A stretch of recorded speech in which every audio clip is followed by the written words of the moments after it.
All right, so video numero dos. This one you're going to title Significant Events of the American Revolution, Part 2. That's a Roman numeral for 2. So you're going to kind of want it to look like this. Now I'm going to take these off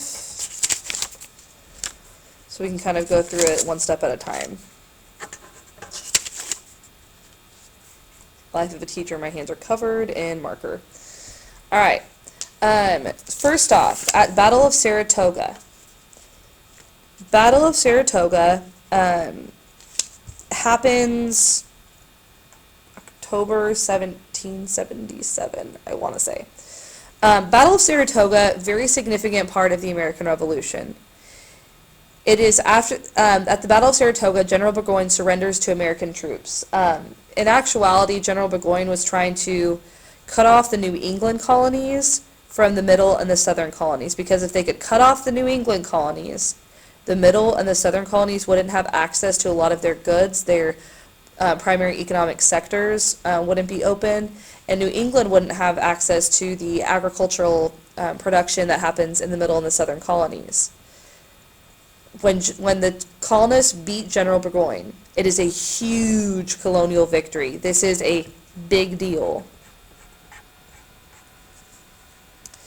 In fact, it is because of this, when France hears what the colonists, this like ragtag group of colonists, has done, the French decide to support the colonists because of Saratoga. Because maybe they recognized that the colonists could actually win.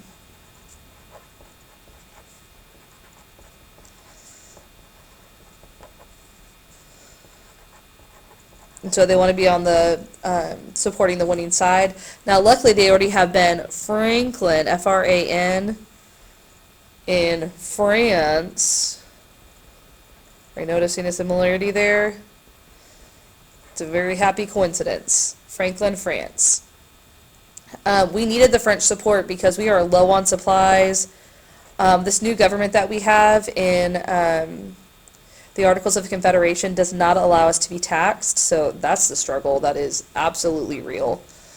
We need that. We need supplies. We need clothing for our troops. I have no idea how to draw a t-shirt, so like vaguely that's kind of what it looks like. It's a really good shirt. Definitely something that a designer would throw on the floor. French support needed. We also need for guns and ammunitions.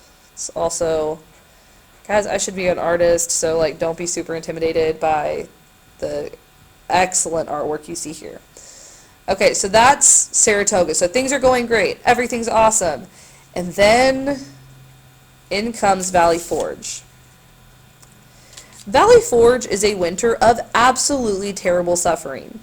The colonists lack supplies. They have poor hygiene. In fact, this is known as the starving times. It's so bad that word gets out that people are deserting. They're leaving. This is going to be the most trying time of Washington's career. We'll be trying to keep the troops together after Valley Forge. And we call upon our very excellent, persuasive writer, our inspirational writer, our good man, Thomas Paine. Thomas Paine is going to write a series of essays called The Crisis. The Crisis. And in The Crisis, he will talk about, he uses the phrase, these are times that try men's souls. The summer soldier and the sunshine patriot will, in this crisis, shrink from service to their country. But he that stands now deserves the love and thanks of every man and woman. And it's beautiful. It's a beautiful thing. The crisis is going to inspire troops to keep fighting. It's going to remind them that if they stick it out now, they are the bravest and the toughest. And guys, let's be real, everyone wants to be the bravest and the toughest. And after he says that, nobody wants to be a summer soldier or a sunshine patriot. I mean, what even? All right, Baron von Steuben. Baron von Steuben is going to train. He trains our military, trains our troops. Baron von Steuben, he's going to train our military troops. He turns them into the fighting force that they end up becoming. Because he gets there and he sees that they are a bit of a mess. They are just a group of people who wanted to help. They are not trained military people. So he is going to write, the outcome. After Valley Forge, the colonists are going to emerge more unified. They're going to recognize that independence requires sacrifice. That's something that Washington really appreciates that they learn, because he feels like it is such a valuable thing, that this is something that our people are going to know they fought for. They're also going to emerge as a fighting force. They're going to emerge as a fighting force. They're going to emerge the best and the strongest. Now, finally and lastly, dun, dun, dun, we have significant people of the American Revolution. Now, really, yours just needs to kind of look like this. I've given you people on the first video, and so I kind of wanted to go over a few significant people outside of that, that at least pertain to this video. So you're doing Valley Forge and other, or miscellaneous.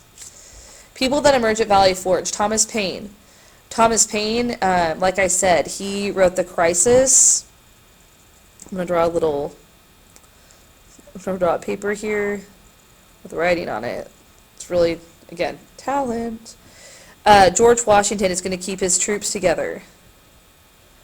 People want to support him because he's an excellent leader. And finally, Marquis de Lafayette, inspired by the Declaration of Independence, goes to America, and at Valley Forge, he's a trusted aide of Washington.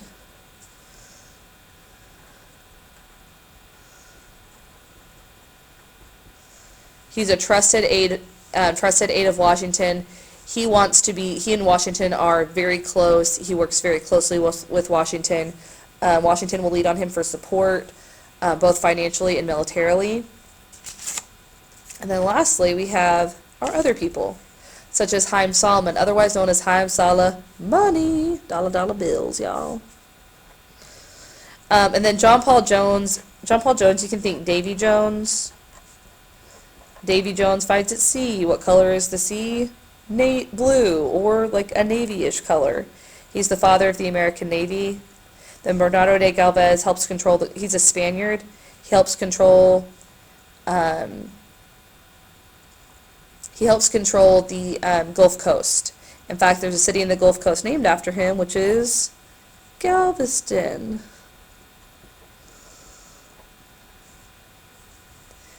Alright, well, that is kind of all I have for you guys today. I hope that was helpful. Good luck studying. Ooh.